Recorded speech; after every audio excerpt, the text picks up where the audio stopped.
let's chat bone health. Now, 80% of hip fractures that occur are women. The reason? Menopause, most of the time. Estrogen decline does cause weakening of bones if we're not careful. No, it's not a given. We can avoid it by looking more carefully at our diet and doing the right kinds of exercise. More on that next week. As you can see, pre-menopause, we lose 0.5 to 1% per year of our bone mass, but post-menopause, we can stand to lose 2 to 3% of our bones per year. That's massive, isn't it? That's a huge amount of bone loss. So if you've already got it in your family, osteoporosis or osteopenia, be extra hot on eating the right foods and training the right way, which I will teach you in the next week's session. So I've already mentioned this, 80% hip fractures are found in women. Swimming and cycling, not good for bone health. Obviously, they're not bad for you in terms of exercise, but you require, for bone density, you require this high impact exercise. Running used to be perceived as being an amazing bone health friendly, high impact sport. It's not enough. It's going to be good, but it's not going to be as good as it could be. So next week we're going to cover how to do multi-directional bounding and jumping. And they're the things you want to be doing for your bones and heavy lifting. But it's this high impact that's important. So if you're a swimmer or a cyclist, don't rely on that for strong bones, because those alone are not going to be totally sufficient in protecting you from osteopenia and osteoporosis. Incorporate high impact training, just mentioned that, and a diet rich in calcium, vitamin D and vitamin K. So many people supplement with calcium, not realising that calcium alone was one part of the jigsaw. You need vitamin D and vitamin K. You need all of those. Most good quality supplements will have often all three of those in. Now, I often look at food diaries and people are lacking often vitamin D. So many people, I just say, go and get a supplement. Go and supplement. It's one of the ones that I prolifically see as too low. Calcium is a bit of an easier one to achieve in the diet, but again, if anyone wants any guidance on this or wants me to have a look at their food diary, give me a shout. I'm more than happy to have a scan over and look at what you're missing, what you could add in. Okay, calcium-rich foods. Let's talk about this. Calcium, not just dairy, as you can see. You've got oily fish as well, sardines and salmon on par with milk I've put there. Interestingly, a portion of sardines on toast, so fish with bones, has far more calcium than a glass of milk for equivalent amounts. So yeah, if you're worried about your bones, eat small fish with bones. They're very, very, very, very good. Very good for bone density. Vitamin D, here we go. Oily fish, fortified yogurts or supplement. So many people, if I had £1 for every time I looked at someone's food diary, I went, oh, too little vitamin D, you must eat some oily fish. And they've said, oh, I don't like fish. And I work inside all day in an office. I don't get to see any sunshine. I always say to them, go and get a supplement right now. I've put here the 1,000 to 5,000 IU dosage. Now the 5,000 is the top, is the upper limit. Okay, so I would say always speak to the doctor if you want to have extra guidance on this. But yeah, 5,000, never go above 5,000, please. Just always read the label before you buy something. Next, vitamin K. So dark green leafy veg and salad also contains calcium. Interestingly, all those things do. And I put here, one portion a day reduces hip fracture risk by 50%. So whenever we think about protecting our bones, we always think about milk, don't we? And cheese. But actually, vitamin K, dark green leafy veg. Get inventive with your dark green leafy veg and learn to cook it in all exciting ways that will really, really pay dividends for helping support your bones. I'm now going to move on to a different topic now. This is called low energy availability. So look at this next slide. This is just a basic slide covering energy needs. So on the left here, you've got energy deficiency. So what calories in on this little seesaw are less than the calories out. So what does this mean? It just means that you're eating less than you're burning. And your burning calories can be from just sitting down all day, but eating too little, or eating what you think is a normal amount, but then being really active. So today I have done a run already, done a HIIT session with a client, and I'm about to go and do a nice long walk with someone and do some weights with someone else. I'm doing a lot more exercise today than I did yesterday. So I need to eat a lot more today, or I'm going to be tipping that balance of the seesaw to too little in, too much out. Not great to have big disparities like that. Very, very, very common with ladies I train. Low energy availability. Okay, the next slide, energy availability. So matching energy intake with energy demand. The middle bit you can see is where you want to be. So energy intake is matched with energy demand. So you're going to be eating the right amount to support the amount of exercise or movement or activity you're going to be doing on that day. If you look to the left hand column, you can see, so energy demand for training load is greater than the reduced energy available for live processes. So you're eating too little, doing too much. And insufficient energy intake. And the last column, excessive training load, training far too much, eating what you think is the right amount, but training too much. So you're going to get that lack of balance. So many people are in a state of low energy availability without even realising it. And people often say, well, that's not me. I'm not skinny.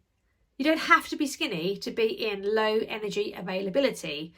So many people I coach don't even realise that they're in it because they are trying to eat what MyFitnessPal tells them to eat, which is often like 1,200 calories a day, which is like enough to feed a 10-year-old who hasn't started puberty yet, or perhaps younger actually. They're pretty younger than 10. But anyway, I digress.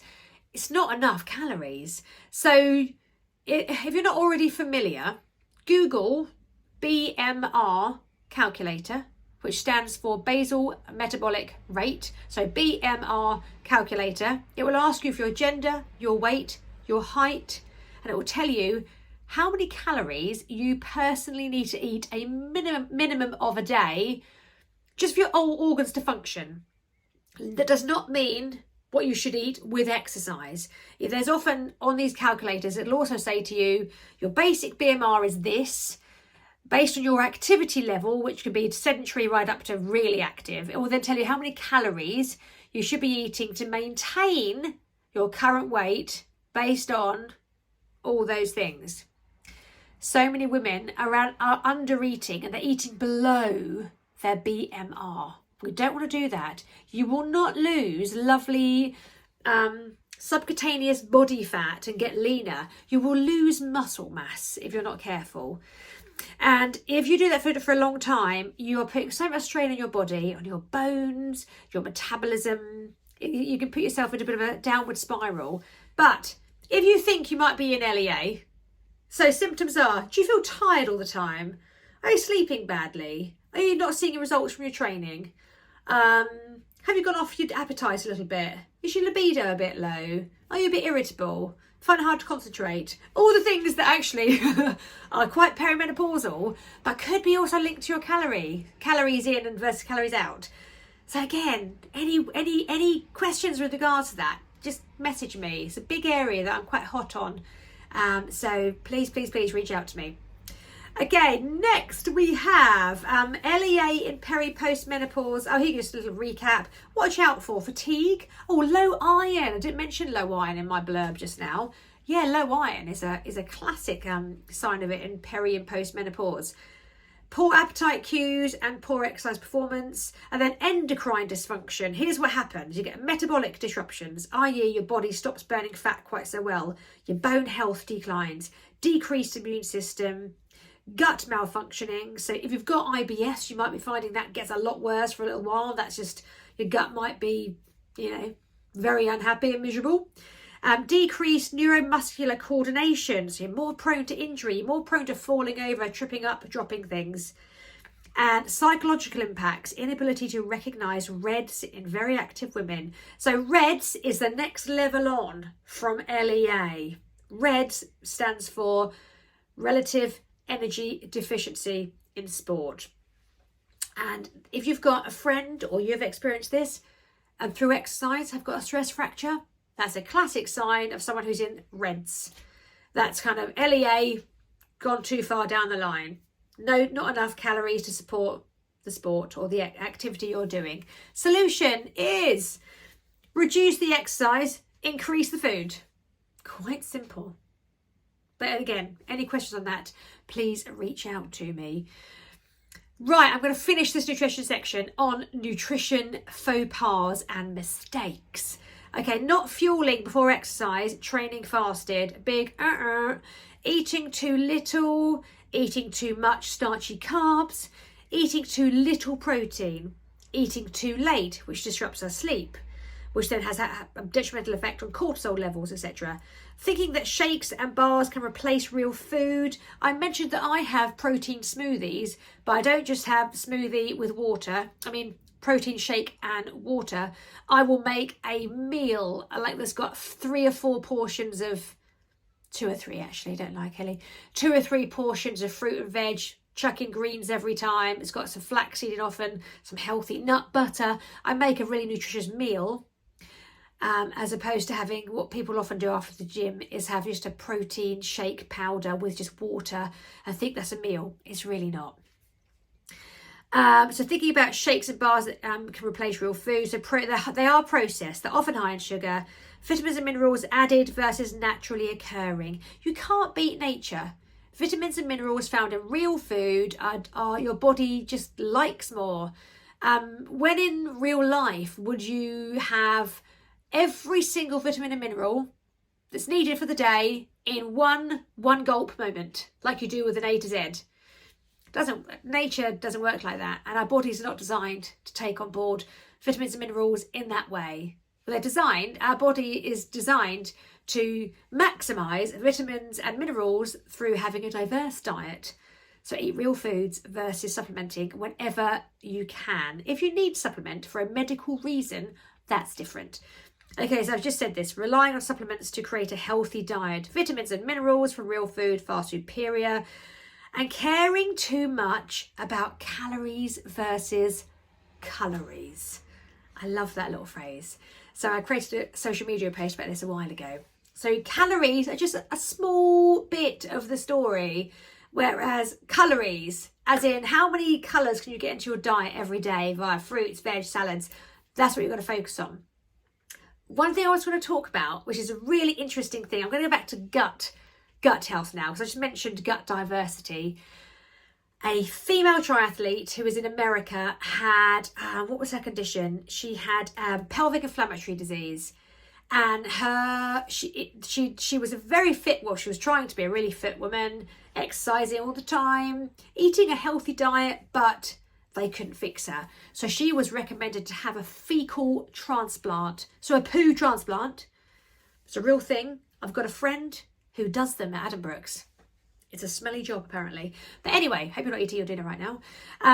So this lady had a fecal transplant. And do you know what? Her gut was remedied.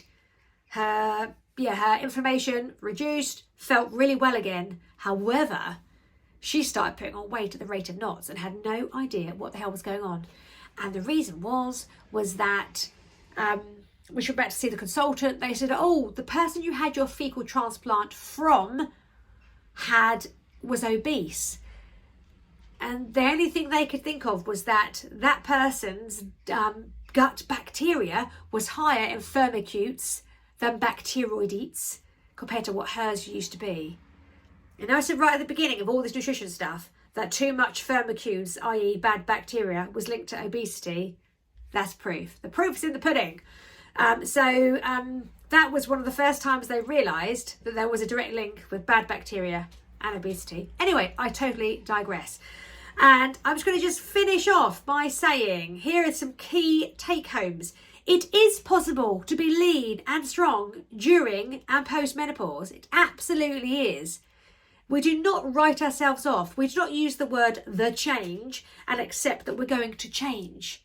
We don't have to change. We can just learn to work with our bodies to prevent the change, if you catch my drift, in terms of body composition, in terms of bones, muscle, fitness, etc. You can still eat delicious food.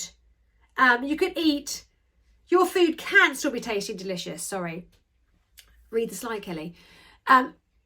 I personally find that since I've been more aware of what I need to eat in menopause, I am eating so much tastier food. I'm having a far more varied diet and I'm enjoying food much, much, much more. And menopause doesn't mean restriction. It doesn't mean having no carbohydrates or sweet treats or, you know, the odd bit of pizza or Chinese takeaway. It doesn't mean that. It just means just making adjustments on an everyday basis. You can still have treats, of course you can. You can still have the odd glass of wine. Yeah, I have odd glasses of wine quite frequently.